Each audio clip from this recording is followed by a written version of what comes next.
જાય છે। હું ધોરણ 5માં અભ્યાસ કરું છું। મારી વાર્તાનું નામ છે આનંદી કાગડો। એક હતો આનંદી કાગડો તે રાજાને દરરોજ હેરાન કરે। એક દિવસ રાજાને તેની પર ગુસ્સો આવ્યો અને કહ્યું કે તેના માણસો કહ્યું, સૈનિકો જાઓ આ કાગડાને પેલા ગામના કૂવાના કાંઠે કાદવની માટીમાં નાખી આવો। પછી તો કાગડાને ગામના કૂવાના કાંઠે માટીમાં નાખવામાં આવ્યો। તો પણ તે ગાય લપસણું કરતા શીખીએ છીએ ભાઈ શીખીએ છીએ, લપસણું કરતા શીખીએ છીએ ભાઈ શીખીએ છીએ। પછી તો રાજાને ખૂબ ગુસ્સો આવ્યો ને સૈનિકોને રાજા ચોંકી ગયા કે આ કાગડાને તો માટીમાં નાખવાથી પણ દુઃખને બદલે આનંદથી કેમ ગીતો ગાય છે। પછી તો રાજાએ કહ્યું કે નાખો આ કાગડાને પેલા કૂવામાં ડૂબીને મરી જાય।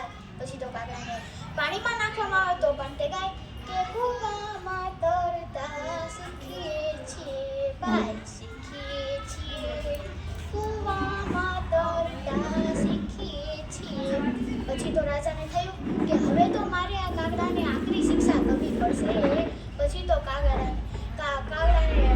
કહ્યું કે નાખો આ કાગડાને પેલા કાંટાળા ઝાડામાં। પછી તો કાગડા કાંટાળા ઝાડામાં નાખવામાં આવે તો પણ તે ગાય કે કુણા પાન વેંધાવીએ છીએ કુણા પાન વેંધાવીએ છીએ। પછી તો રાજાને થયું કે હવે મારા કાગડાને એવી શિક્ષા કરવી પડશે કે જેનાથી આ કાગડો આખો દુખી જ થઈ જાય।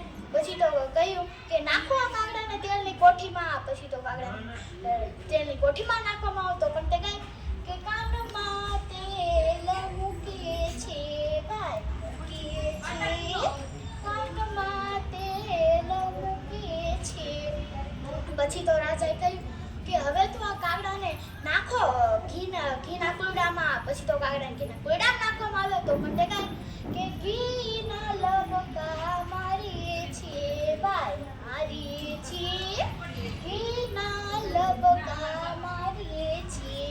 પછી તો રાજાને થયું કે હવે તો આ કાગડાને મારે નાખવો પડશે ગોળની કોઠીમાં। પછી કહ્યું કે નાખો આ કાગડાને ગોળની કોઠીમાં। પછી તો કાગડાને ગોળની કોઠીમાં નાખો તો બંને ગોળના દડબા ખાઈએ છીએ ભાઈ ખાઈએ છીએ, ગોળના દડબા ખાઈએ છીએ। પછી તો રાજાને થયું કે હવે તો આ કાગડાને નાખવો જ પડશે મારે। પછી તો કહ્યું કે નાખો આ કાગડાને પેલા ઘર ઉપર।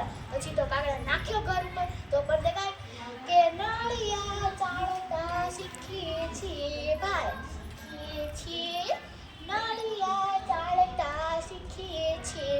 પછી તો રાજા છેવટે હારી ગયા અને કહ્યું કે ઉડાડી મૂકો આ કાગડાને। પછી તો રાજાના હુકમ પ્રમાણે કાગડાને ઉડાડી મૂક્યો। આ વાર્તામાંથી આપણને એ બોધ શીખવા મળે છે કે ગમે તે મુસીબત કે પરિસ્થિતિમાંથી બહાર નીકળવાનો રસ્તો હોય જ છે। અસ્તુ।